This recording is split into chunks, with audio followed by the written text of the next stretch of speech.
Hi there, my name's Felicity, and I'm 37 years old. Let me tell you about an experience I had and how I quickly dealt with it because I don't let people take advantage of me. Unlike many stories I've read here, I actually had a good relationship with my mother-in-law before everything fell apart. Yes, it's surprising, I know.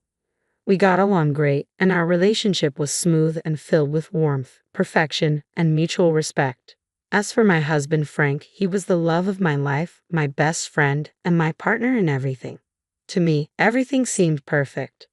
I'm not being naive or ignoring any red flags. Sure, we had our arguments like any normal family, but in the end, everything was fine, and there was no sign of any problems. So, you can imagine how shocked I was when this crazy story happened. Maybe someone can help me figure out what went wrong because to this day, I still don't know. Let me tell you what happened and why I decided to take revenge on my husband and mother-in-law for what they did to me. I had planned something special for our family. It was supposed to be a vacation for just my husband and me, but I thought about Tiana, my mother-in-law, who had been widowed for 4 years and must have felt lonely. So, I decided to include her in the vacation plans. I mainly pay for everything: accommodation, meals, and activities, while my husband and Tiana covered whatever else they wanted. But essentially, I was paying for everything.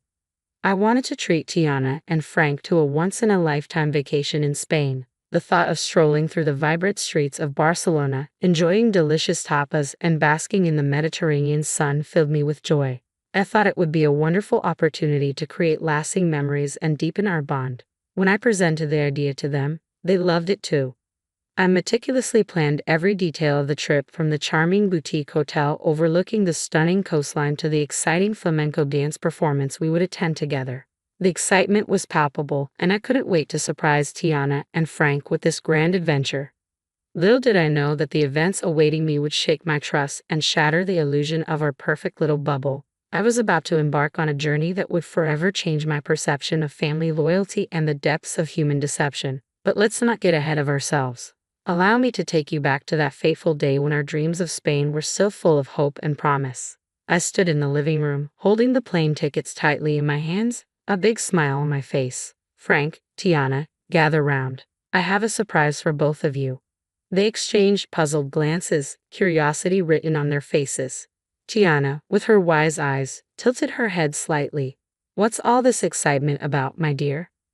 With a flourish, I revealed the tickets and shared my plans for the Spanish adventure awaiting us. I watched their expressions closely, hoping to see joy and gratitude in their eyes. Frank's face lit up, his eyes sparkling with anticipation. Felicity, you truly are something else. I can't wait for this incredible trip.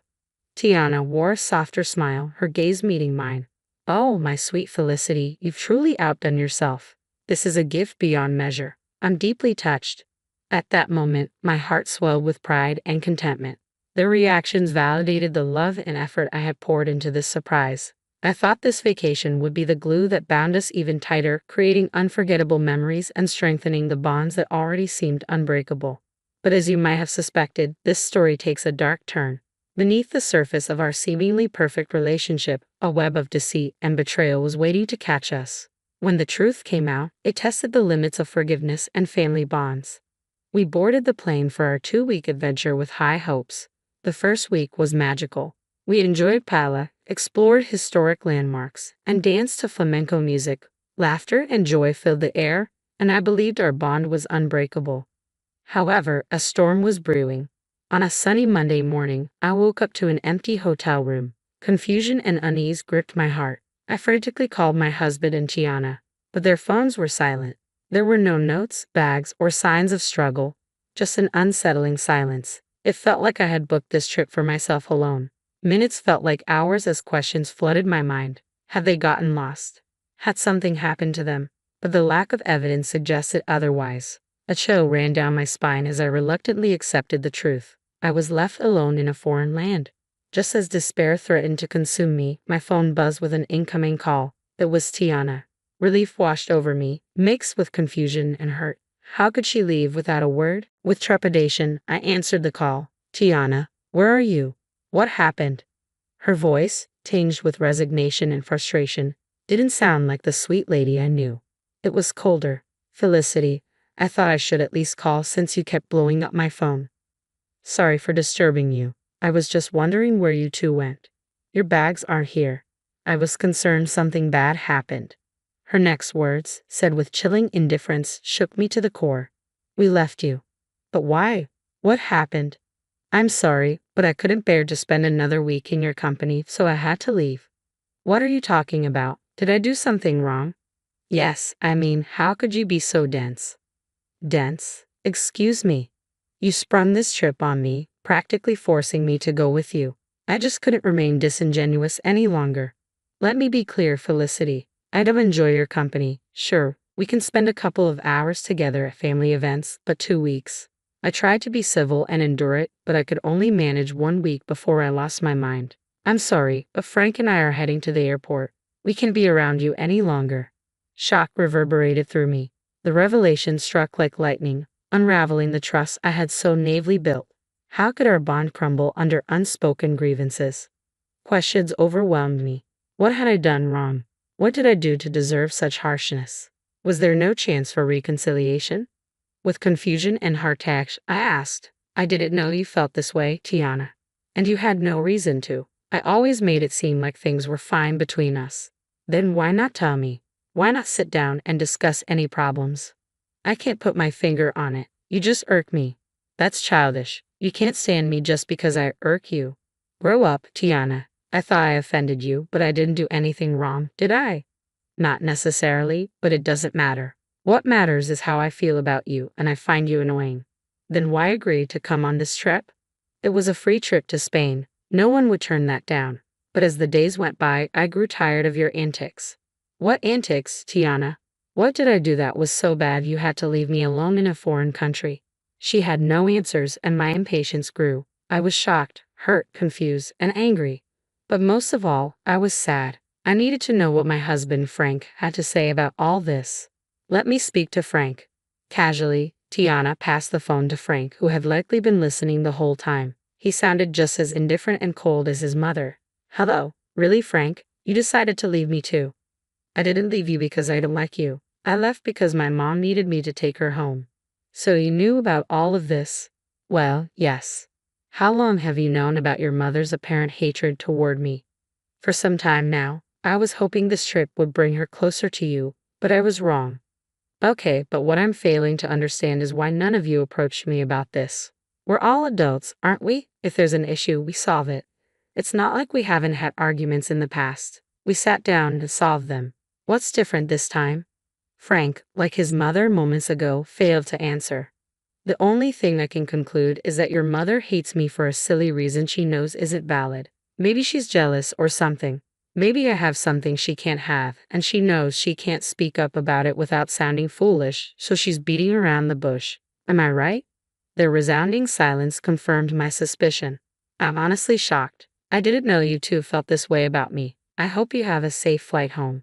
I cut the call, pacing around the hotel room, still trying to wrap my head around what exactly the issue was. I stopped wondering what I did to deserve this treatment. 47 years on this planet had taught me that sometimes people hate you for seemingly no good reason. They're jealous or bitter because they see you at peace with yourself, and that enrages them because they struggle with their self-worth. I'm sure I'm not the only one who's experienced this, but the last people I expected this behavior from were my own family. After sobbing for some time, I had an epiphany. Let me take you back to that fateful moment when I decided to take control of my destiny and seek revenge against these two who had wronged me for no good reason. It was a pivotal moment that would forever change the course of my life. As I wiped away my tears, a newfound determination welled up within me. I refused to waste any more emotions on their pathetic actions. No, it was time to show them they couldn't trample over my heart and get away with it. With trembling fingers, I dialed the number of my childhood friend, Arlo. We had been through thick and thin together, and I knew I could trust him with my darkest secrets. After pouring out my heart to him and explaining the painful betrayal I had experienced in Spain, I cautiously asked if he could assist me in my quest for justice. Arlo, always the loyal and mischievous friend, listened intently, his voice filled with a mix of concern and excitement, reassuring me that he had my back. Felicity, my dear friend, you're a force to be reckoned with, and you know you can count on me for anything. So what are you planning to do? Well, Arlo, you know how your construction company always has excess sawdust. Yes, it can be quite a hassle to get rid of sometimes. Well, I think I finally have the perfect use for it. His curiosity was piqued, and my plan tumbled out like a carefully crafted script, describing how we would orchestrate the ultimate act of retaliation. My plan involved delivering bags of sawdust to Tiana's house, infiltrating every corner and crevice, and leaving an indelible mark of chaos and betrayal. Arlo couldn't help but smile at the brilliance of my idea. It was a subtle yet impactful way to remind Tiana of the stress she had unleashed upon my life. Armed with Arlo's expertise and my newfound determination, we set our plan into motion. But how will we get inside the house before they arrive back home? You need to get the spare key hidden under the potted plant on the patio. Then you'll be in. Wow, you thought of everything, huh? I'm not one to be played with. I think I'm reasonable, but if they want to act childish, I'll go even lower. Atta girl.